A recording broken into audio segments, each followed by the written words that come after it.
Hyderabad central university భూములు అమ్మితే గానీ రాష్ట్ర ప్రభుత్వం పాలన కొనసాగించలేకపోతుందని కేంద్ర మంత్రి బండి సంజయ్ విమర్శించారు. హెచ్సియు భూముల గొడవలో విద్యార్థులపై రాష్ట్ర ప్రభుత్వ తీరును ఆయన తీవ్రంగా ఖండించారు. అమానవీయంగా విద్యార్థులను లాక్కెళ్లడం చూస్తుంటే బాధగా ఉందన్నారు.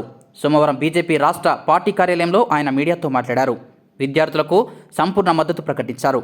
రాష్ట్ర ప్రభుత్వం వెంటనే భూముల వేలంను వెనక్కి తీసుకోవాలని డిమాండ్ చేశారు.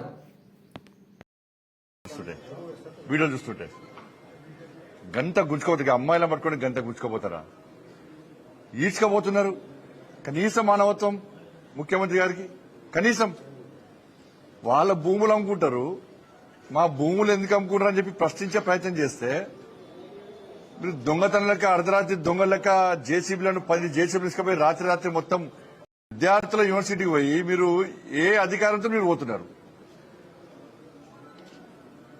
మా భూములు మా యూనివర్సిటీ భూములు అమ్మకండి అని చెప్పి ఆపే ప్రయత్నం చేస్తే వాళ్ళని గొడ్లను నేను చాలా బాగా అనిపించింది. నేను చూస్తుంటే ఆ చిన్న అమ్మాయిలను గుంజుకోబోతుంటే ప్రతి ఒక్కరు ఏడిచారు. ఆ వీడియోలు చూసినా ప్రతి ఒక్కరు ఏడిచారు. మానవత్వంలో మాత్రం ఏడిచారు. ఇక విద్యార్థుల యూనివర్సిటీకి పోయి మీరు ఏ అధికారంతో మీరు పోతున్నారు? మా భూములు మా యూనివర్సిటీ భూములు అమ్మకండి అని చెప్పి ఆపే ప్రయత్నం చేస్తే వాళ్ళని గొడ్లను నేను చాలా బాగా అనిపించింది. నేను చూస్తుంటే ఆ చిన్న అమ్మాయిలను గుంజుకోబోతుంటే ప్రతి ఒక్కరు ఏడిచారు. ఆ వీడియోలు చూసినా ప్రతి ఒక్కరు ఏడిచారు. మానవత్వంలో మాత్రం ఏడిచారు. ఇక అది గొప్ప చెప్పుకుంటారు. వాళ్ళు 400 ఎకరాలు అమ్మి ఇవాళ మీరు రాష్ట్రాన్ని పాలిస్తారు, జీతాలు ఇస్తారు, మీరు పాలిస్తారు, అంతే కదా.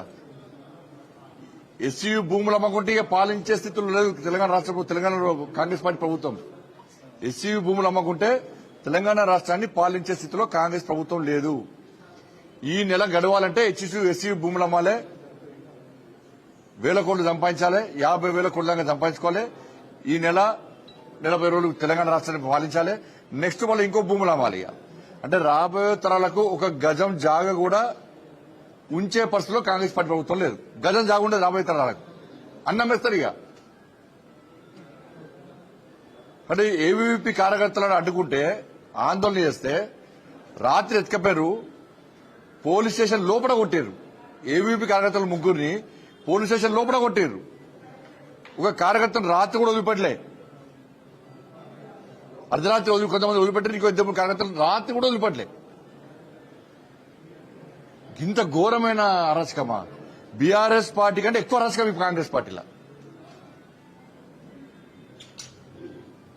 ఇంత అరాచకం మంచి కాదు. ఇప్పటికైనా ఆ భూముల అమ్మకాన్ని వెంటనే నిలిపియాలని చెప్పి భారతీయ జనతా పార్టీ డిమాండ్ చేస్తున్నది.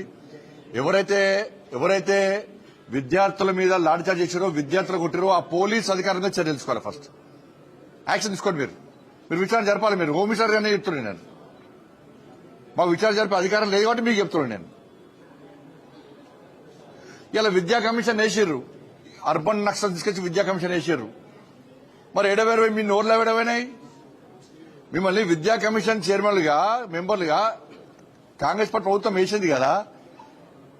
మీరు గతంలో ఉద్యమాలు చేశారు కదా. మీరు నక్సల్ సిద్ధాంతం కదా, మావోయిస్టు భావాజాలం కదా. మీరు ప్రజా సమస్యల్లో కొట్లాడతారు కదా, పేదల కోసం కొట్లాడతారు కదా, కొట్లాడిన వాళ్ళు అని చెప్పుకుంటారు కదా. మరి ఇలా ఎస్యూ భూములు అమ్మితే ఈ విద్యా కమిషన్ చైర్మన్లు మెంబర్లు మీ నోరు లేడమైనాయి. మీరు కాంగ్రెస్ పార్టీ ప్రభుత్వాన్ని ఎందుకు ప్రశ్నిస్తలేరు?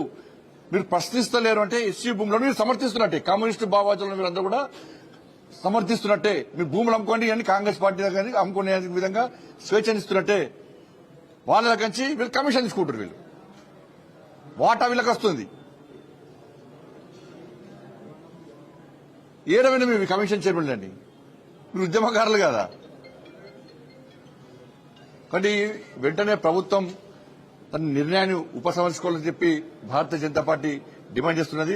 విద్యార్థులు చేసేటువంటి ఆందోళనకు భారతీయ జనతా పార్టీ పూర్తి మద్దతు ఇస్తాం. ఇది పూర్తిగా ప్రజాస్వామ్య వ్యతిరేకం. ఇది భూములమ్మి రాష్ట్రాన్ని పాలిస్తారంటే ఇటువంటి ప్రభుత్వం ప్రజలకు అవసరం లేదు.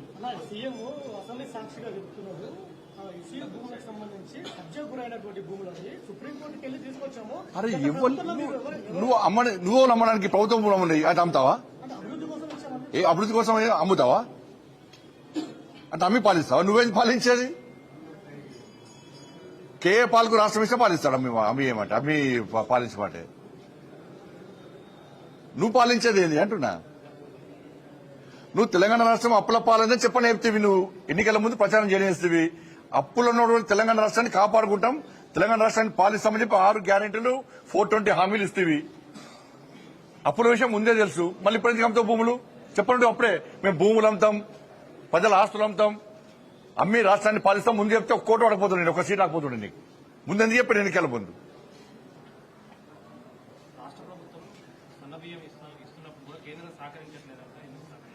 నిన్న ఉత్తమ్ కుమార్ రెడ్డి గారు క్లియర్గా చెప్పాడు, నిజాయితీగా లెక్కలు చెప్పాడు.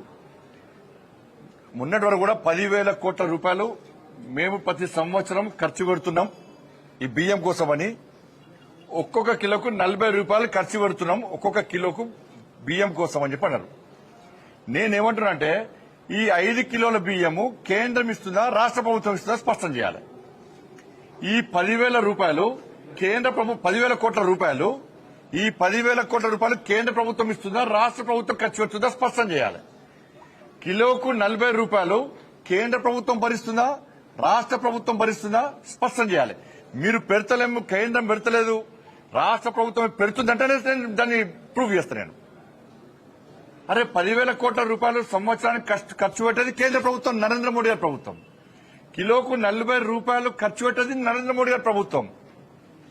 మిల్లింగ్ నుంచి ఇవాళ ట్రాన్స్పోర్టేషన్ కానీ సుదీర్ తాలూపాచాలని గోన సంచి పైసలు కానీ లాస్ట్ కు వీళ్ళు కొనుగోలు ముందు వీలు చేయాల్సి వస్తుంది, రాష్ట్ర ప్రభుత్వం కొనుగోలు చేయాల్సి వస్తుంది. దానికి మిత్తి చేసుకుంటారు. ఆ ఇంట్రెస్ట్ పైసలు కూడా కేంద్రమే కడుతున్నది.